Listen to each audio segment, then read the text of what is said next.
Two airline pilots traveling over Arizona claim they were passed by an unidentified flying objects while flying at over 30,000 feet in the air.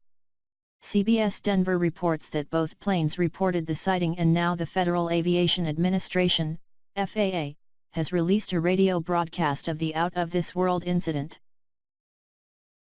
According to the radio logs, pilots of a Learjet operated by Phoenix Air and an American Airlines flight saw the object flying in the opposite direction of their planes on February 24.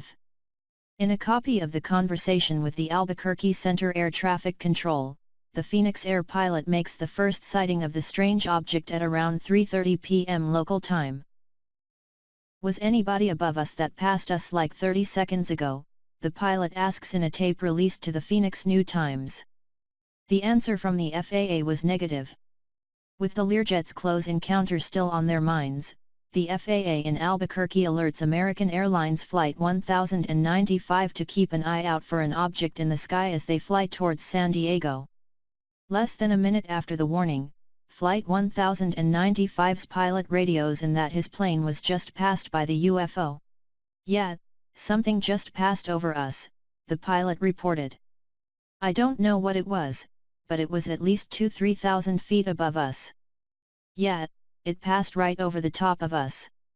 The pilots couldn't determine if the unidentified object was hovering or actually flying, but the American Airlines pilot can be heard saying the UFO had a big reflection and doubted it was a Google balloon. Other than the brief conversation between two aircraft, the controller was unable to verify that any other aircraft was in the area, the FAA's Lynn Lunsford told the New Times. Coincidentally, the UFO sighting took place just 500 miles away from Roswell, New Mexico. Roswell is home to the most famous UFO stories in U.S. history, as a flying saucer allegedly crashed in the desert there in 1947.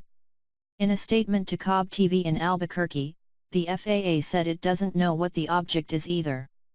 "We don't have any comment beyond what you hear." Other than the brief conversation between two aircraft, the controller was unable to verify that any other aircraft was in the area, the statement read. "We have a close working relationship with a number of other agencies and safely handle military aircraft and civilian aircraft of all types in that area every day, including high-altitude weather balloons." The radio logs come 3 months after video captured by U.S. Navy pilots offered an inside look at a secretive government program that investigated UFOs. The little-known Pentagon program had a budget of about $22 million, according to the civilian intelligence officer who used to run it. Most of the sightings it looked at were by U.S. military personnel, who have been reporting UFO sightings for decades.